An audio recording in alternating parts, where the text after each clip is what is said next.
Hello there, welcome back to another episode of Movie Man Beyond. Today we're going to talk about the Batman. Let's go!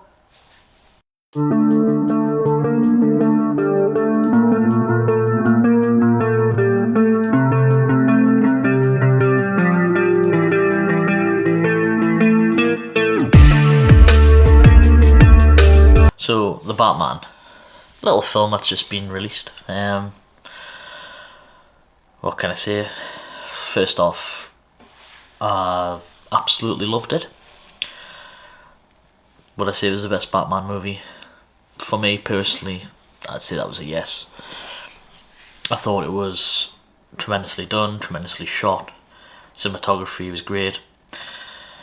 Every actor was great. Robert Pattinson killed it as the Dark Knight. Colin Farrell, tremendous as the Penguin, unrecognisable. Zoe Kravitz was actually surprising as Catwoman. I thought she might have took over the movie and tried to make it more about her sort of thing, but that didn't happen. Jeffrey White is Commissioner Gordon. He was good, not Commissioner Gordon, Lieutenant Gordon, not Commissioner yet. So yes, thoroughly enjoyed it. Thought the 3-hour runtime was not a problem. So yes, that's just my thoughts going in to the film. What did I think about it afterwards? So yes, but I will be going into spoiler territory. So if you haven't seen the movie, you probably want to switch off after this point. But yeah. So first off, I actually loved Robert Pattinson narrating as Batman / Bruce Wayne through certain points of the movie. It was very reminiscent of the Batman Year One graphic novel and Batman The Long Halloween, which has also been mentioned in other previous videos from other YouTubers. It lays very heavily into that early days of Batman, not quite Batman Begins, which we didn't really need another origin story. It's Batman's been doing this for 2 years now in Gotham, so he's got the bat signal. You know, he's known to the people of Gotham. But yes, I mean, I cannot praise this highly enough. It's very refreshing as well, seeing Batman doing detective work, actually seeing him going through a crime scene, working out how that person died, telling him straight away, like, he just looks and it's like, oh, that guy was alive when he lost his thumb. When he's working out different clues and putting the bigger picture together, it's absolutely tremendous. We do see quite a lot of Batman in this movie. He's probably in the cowl, I would say 80% of the film. Bruce Wayne's in it a little bit. He doesn't seem much of Alfred. To be Andy Serkis, he's not in it much. Isn't really a problem, but no. But Paul Dano as the Riddler is absolutely tremendous as well. He's quite scary at times, like horrific. He's more of a serial killer. The action's brutal. It's always set at night. The rain sets the tone perfectly. You just imagine this dreary city, just crime, drugs, horrible. It's storylines about corruption. But that's what I want. This is a Batman that I've always wanted. Like the grounded. You've got the Nolan films, yes, they're grounded in reality as well, but they just seem to be a bit, not taking anything away from them, but like they're grounded, but it seems a bit like just they're grounded in a sense that it's too much grounded. Like it just looks like, oh, just some guy in a suit who's a billionaire. Oh. Yeah. I like to have that the aspects where it's, You know, you can tell that's just been pulled from the page of a comic. Now, I don't mean the campiness, but there's certain stories in Batman where it's like, this is the character. And I feel like Matt Reeves got the character down to a T. And I can't wait for a trilogy, like where it's going to go in other iterations of the characters that he's possibly going to bring in the future films. I love how they didn't kill Paul Dano off at the end. He's in Arkham, which is refreshing because they always seem to kill off like the villains in comic book movies. Don't bring them back. So I have a feeling he could potentially be the villain in the second one again. I do feel the Joker scene was tacked on at the end. I didn't really like that.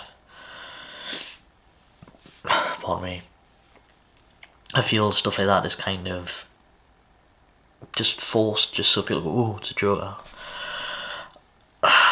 Probably goes against a lot of people's opinions, but I'm bored of the Joker now. It's like I've seen too much of him. It's like every time they do a Batman film or something to do with Batman, the Joker's got to be there.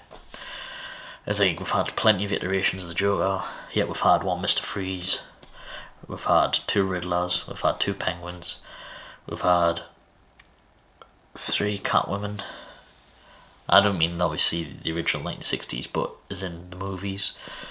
Yeah, we've only had 1 Poison Ivy, we've had 2 Banes. Like, Batman is on level with Spider-Man with a rogues gallery. Like, he has, he's got quite a lot that you could just grab and go, alright, okay.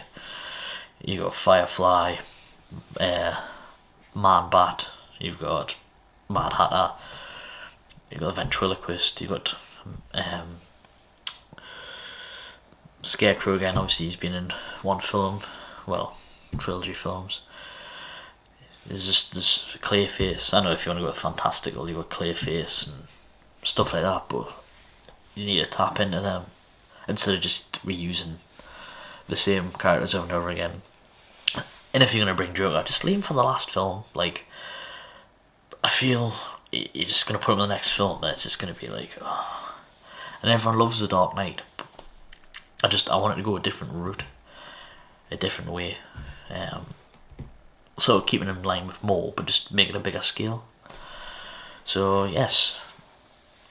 But by then, if Robert Pattinson knows that, you know, he's not just a vigilante of night, he's got to sort of be a hero, which is always is the case. You know, he's saving people, and that's what Batman's about. Really, he's not just about taking out the trash. I mean, the first scene you see him when he just comes on screen, it's like, whoa. You just hear the clumping of his boots, and he takes out the train gang. But when there's the innocent guy that they were attacking, it's like, don't hurt me. And then he doesn't say anything, and then the guy just runs away, sort of thing. But the soundtrack was fantastic, very unique. What else can I say? Just the Batmobile, stunning. That scene where it first appears, the car chase between him and the Penguin, the fight scenes well choreographed.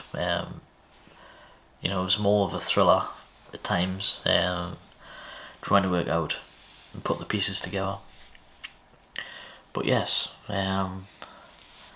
definitely, probably is my favourite Batman movie. Robert Pattinson, probably my favourite Batman, I would say, and Val Kilmer's probably my favourite Bruce Wayne. I can't really comment on Robert Pattinson's Bruce Wayne because I haven't really got enough of him, but I feel in time I'll develop more. So I wouldn't mind seeing, going back to villains, I wouldn't mind seeing Harvey Dent back in it, Two-Face. He's probably my favourite villain. I think he's just that in the interesting dynamic of split personality, which could work. But yes, I keep Robin out of these films. I've got no interest in Robin. I have a feeling though he probably will appear in the 3rd film, but it is a young Batman, so I don't know how that's going to work. But yes, other than that, absolutely fantastic.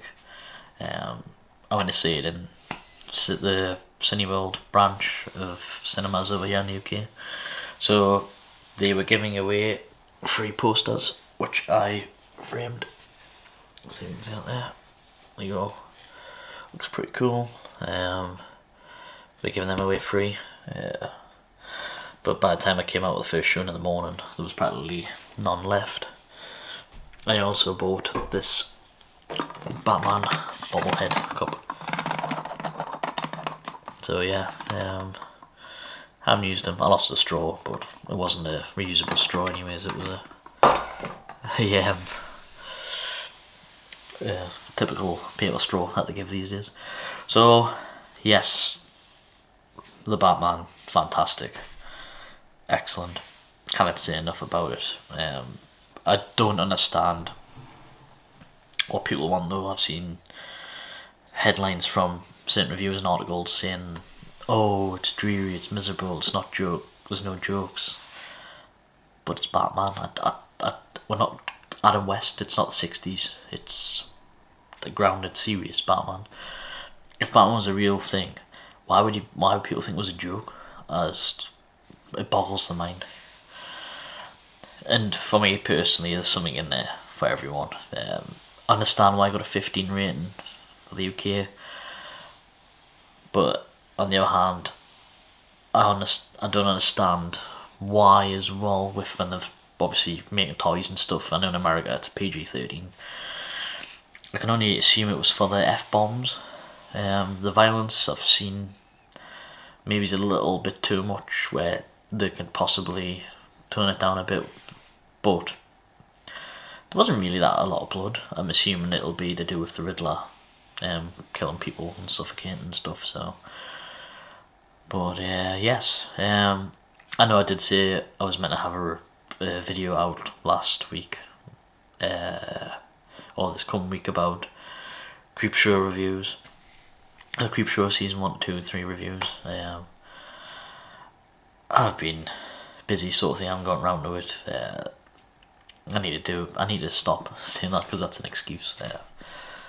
But yes, I've also ordered the a Batman poster from Mondo, which you'll probably see here. That's not going to get released till June, so I will have that up on display when that gets here. It's a nice print, and Mondo's it's always good having a bit of Mondo artwork.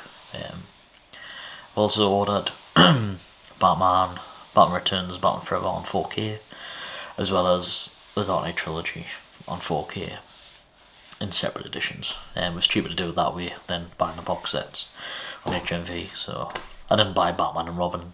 I've got no interest.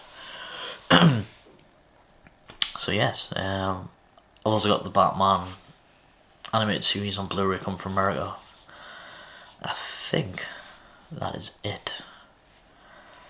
The Batman animated series is from 2005, I believe. I think they released that when Batman Begins came out.